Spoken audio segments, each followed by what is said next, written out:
Maybe your dad might be familiar with this, or maybe yourself. There was a Mayor of Bronzeville event, social event, that stemmed from Chicago, but it also spread out throughout 3 or 4. Milwaukee had one, Minneapolis and St. Paul had one, Detroit had one, and I believe one other city had one. But it was basically a social event that stemmed from the Bronzeville neighborhood of Chicago. And every year they nominated a community person, the quote-unquote mayor of Bronzeville, which symbolized the largest black community of that time that was from Chicago, Illinois. All right, it's 11:07 on the Talk of Chicago, 1690 WVON. My name is Perri Small. This is the Midday Show. Don't forget to go to WVON.com and participate in our daily listener poll.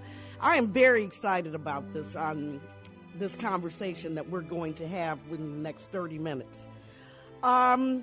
Documentary filmmaker Ralph L. Kreider III, in his new film, creates a rare, timely, and unique examination of Northern black family and community life circa 1945 to 55. The story revisits themes of self-determination in the face of daily oppression.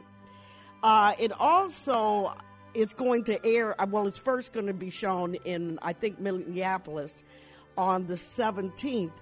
And this film, you're going to come out with this question, and I think this is what Ralph was going after. Was the Negro, this is a question, was the Negro more progressive than the African American? And when I read that, Ralph, my hands went up, and it was like I had an epiphany. Welcome to the program. Congratulations on your film. How are you today? Peace, Sister Smalls. How are you? And the beautiful, strong people of the city of Chicago, man.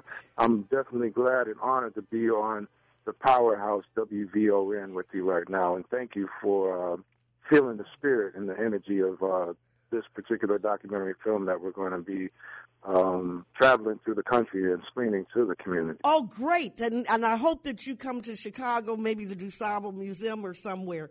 But the name of the film is The Lost Negroes of North America.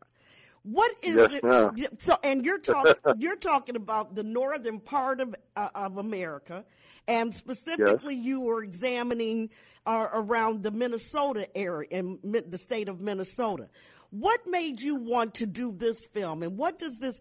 What when we walk out of that theater, what should we be, or what would you hope that we would be feeling, and the questions we would be asking of ourselves? Okay, excellent. Yes, and the backdrop of the film and the archive footage is from family footage of a historic black community in Minneapolis during the years of 1945 to 1955. But the backdrop is Minneapolis and the state of Minnesota, but this film is going to also highlight those northern black cities that, were a part of the great migration, the great movement of black folks from the south to the north, living in these four-season climates.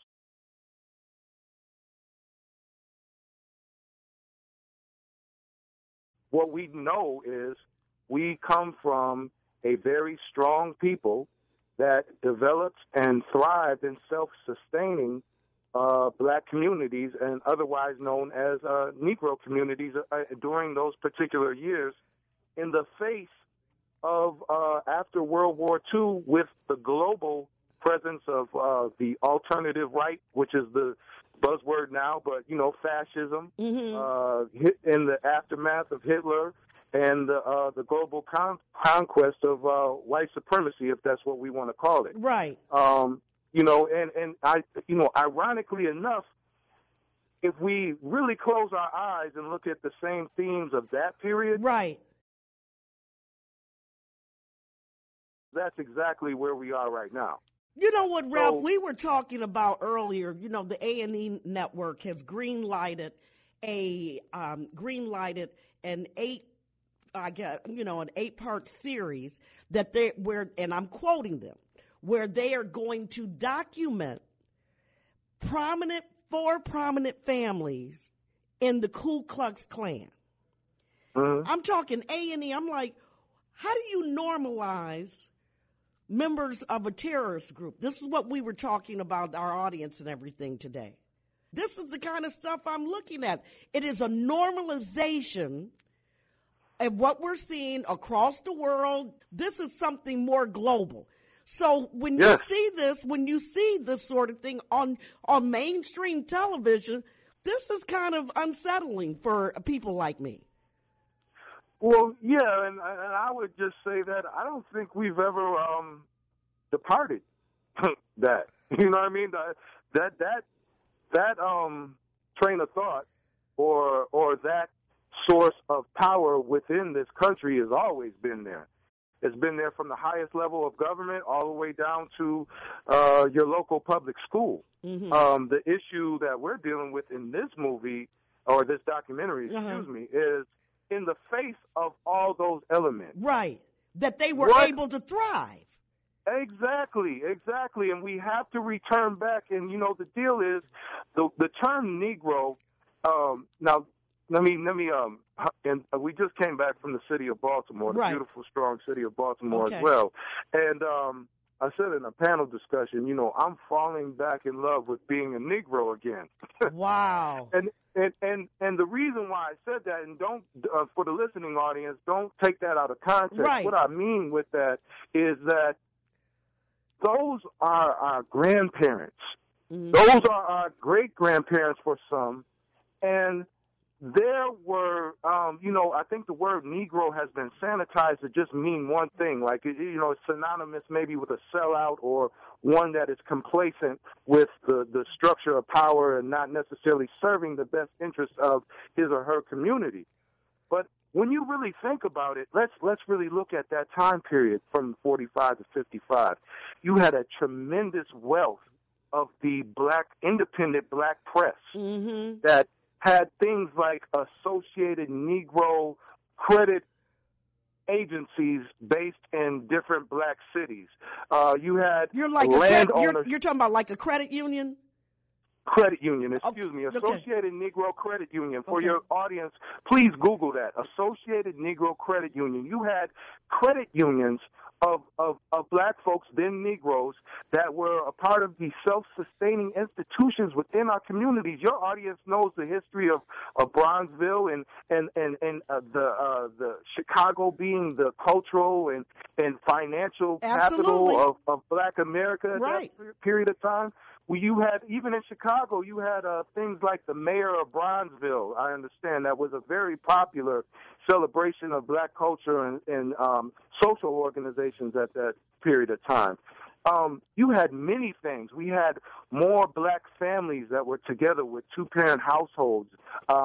We had the church that was more committed in some cases to the community and supporting the community, opposed to just being the wanting to gain financially and not being necessarily attached to the issues of the community. Right. So we're dealing with a whole different group of black folks at that particular time. And the thing that I think is going to be very interesting when people get a chance to hear this story, which is going to be produced and owned by the black narrative, our narrative on our story and our history, which is different sometimes when we allow ourselves to be funded by other entities, because that impacts the way we tell our stories, obviously. But the thing that I know that will happen, as this is a family film, is when you bring any 12-year-old child to view this film and see the archive footage, and those children get a chance to see these strong people smiling and decent, and they're decent, and they're decent people. They're decent. Walking together in families, committed to social institutions, into ownership of land, and holding each other to a higher expectation of excellence. Right. When the 12-year-old sees this film, he's going to ask his parents or his parent, what happened? How come those people look like they're doing so much, or they did so much better than us?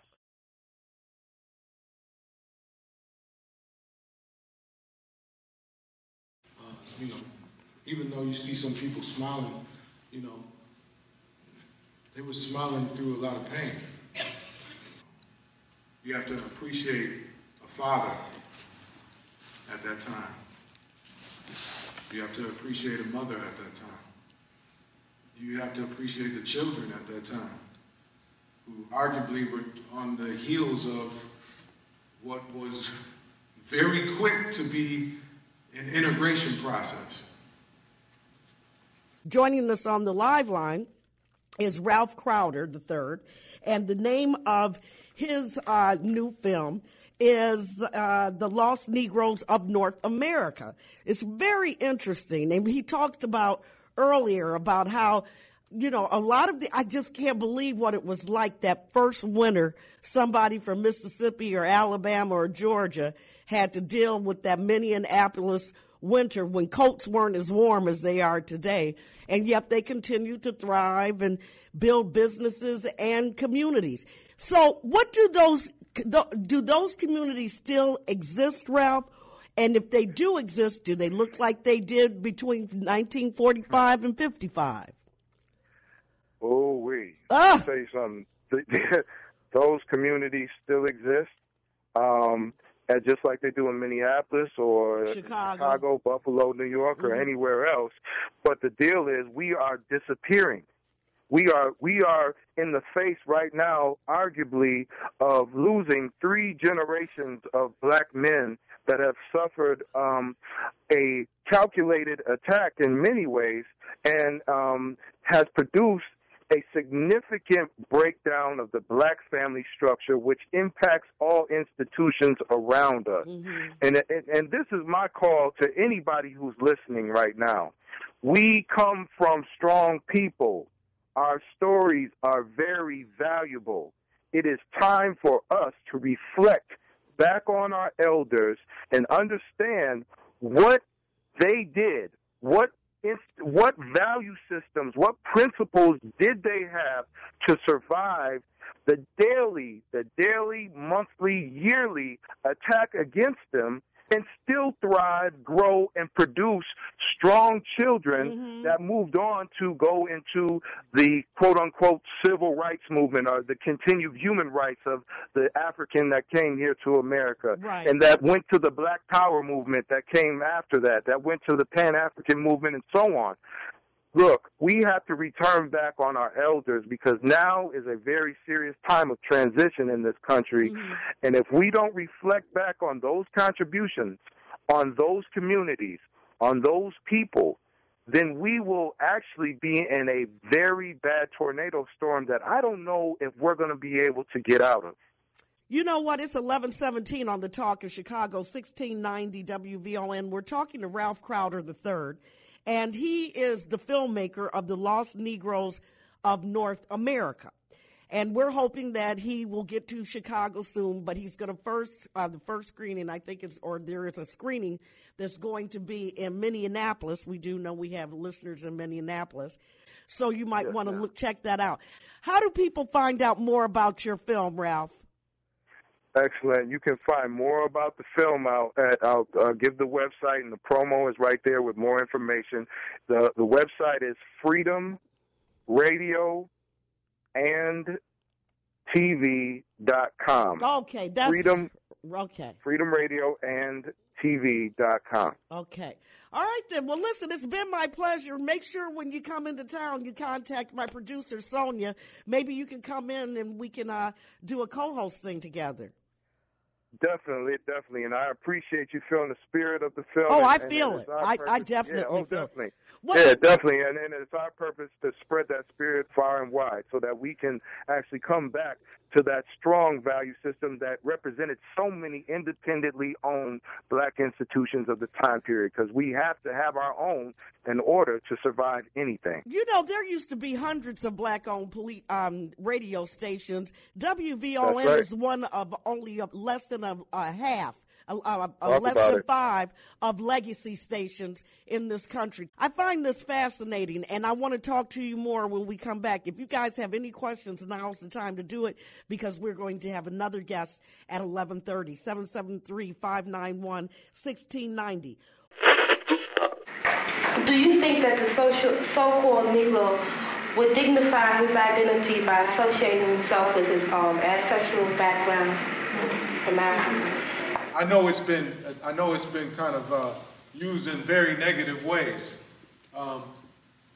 My intent is to affirm that word, and I'm nowhere near not acknowledging my connection as an African person in America, but using this experience and the word Negro as a snapshot in time, I value and appreciate